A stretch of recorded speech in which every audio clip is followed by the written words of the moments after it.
जय हिंद, वंदे मातरम। स्वागत है आप सभी का आपके अपने YouTube चैनल गुरुजी एजुकेशन सेंटर में। तो अगर आप चैनल पर पहली बार हैं तो ईमानदारी से चैनल को सब्सक्राइब करें, बेल आइकन को ऑल प्रेस करें, जिससे आने वाली वीडियो का नोटिफिकेशन आपको मिले सबसे पहले। तो चलिए शुरू करते हैं। आज का चैप्टर है मित्र। हमने एक पहले से एक वीडियो बना रखी है जिसमें हमने सीटेट का जो पहला चैप्टर है EBS से संबंधित परिवार एवं मित्र, वो परिवार हम पढ़ा चुके हैं। आज हम मित्र के बारे में समझेंगे। तो पहले हम मित्र को समझते हैं। मित्र क्या है? जो बालक के कार्यों में सहयोग करे या बालक के साथ खेल की क्रिया संपादित करता है वह मित्र कहलाता है। मतलब बालक के कार्यों में सहयोग करे और उनके साथ खेले तो वो क्या कहलाता है? वो मित्र कहलाता है। मित्रों के बीच बने आपसी संबंध को मित्रता कहते हैं। क्या कहते हैं? मतलब मित्रों के बीच में जो आपसी संबंध होते हैं उनको हम क्या कहते हैं? मित्रता कहते हैं।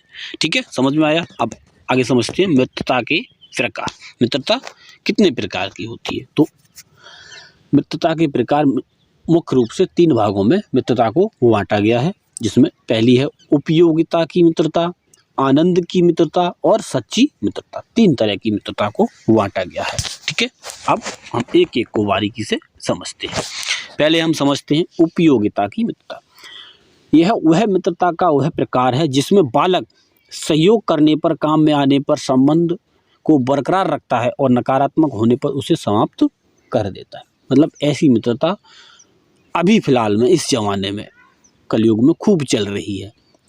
मतलब आदमी जब सहयोग, कहने का तात्पर्य उसने पैसे मांगे, आपने दे दिए, और आपने जब उससे मांगना स्टार्ट किया तो मित्रता वहीं ख़त्म हो गई। मतलब कुछ भी थोड़ा भी संबंध बरकरार रखता है और नकारात्मक होने पर, मतलब कुछ भी थोड़ा इधर, मतलब उसके मन की न होने पर वो संबंध को समाप्त कर देता है। तो ऐसे मित्रों को क्या कहते हैं?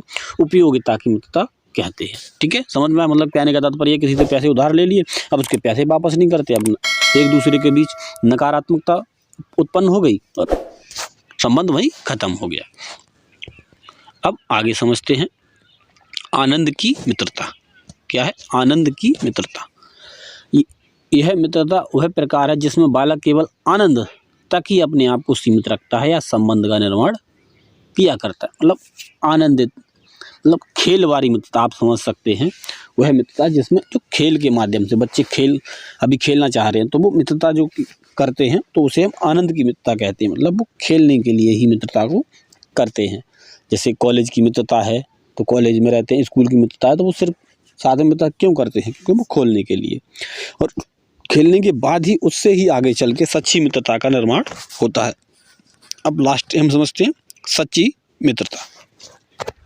तो सच्ची मित्रता को आप समझिए, यह मित्रता का वह प्रकार है जिससे बालक अपने मित्र में अटूट विश्वास रखता है। बालक प्रत्येक प्रकार के अनुभवों को साझा भी करता है, प्रत्येक प्रकार के अनुभव और अटूट विश्वास भी रखता है, हमेशा वो साझा करता रहता है। जैसे आपने महाभारत देखी होगी जिसमें दुर्योधन और कर्ण की मित्रता, इसके उदाहरण दिए जाते हैं हमेशा।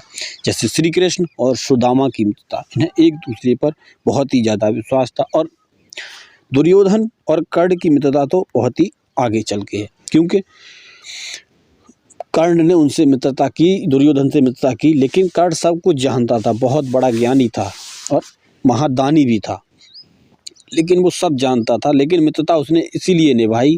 वो सब जानता था कि मेरा अंत इसमें निश्चित है और मैं गलत का साथ दे रहा हूँ, लेकिन वो इसीलिए उसकी मित्रता निभाई क्योंकि उससे बचन लिया था। सच्ची मित्रता थी। मित्रता का तात्पर्य यही है कि हम मरते दम तक अपने मित्र का साथ दें, यही मित्रता का तात्पर्य है।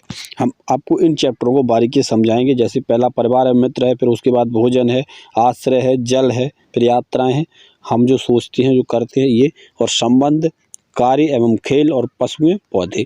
ये चैप्टर हम अभी इसमें समझ रहे हैं। परिवार और मित्र में ही ये चैप्टर अभी हम समझेंगे जो इसमें दिए हुए हैं, इनको हम आपको बारीकी से समझाएंगे। ठीक है, संबंध को, अगला चैप्टर संबंध होगा, उसके बाद कार्य एवं खेल होगा, फिर पशुएं एवं पौधे, इनके बारे में हम बारीकी से समझेंगे। तो मिलते हैं नेक्स्ट वीडियो में, तब तक के लिए जय हिंद, वंदे मातरम, जय सिया राम।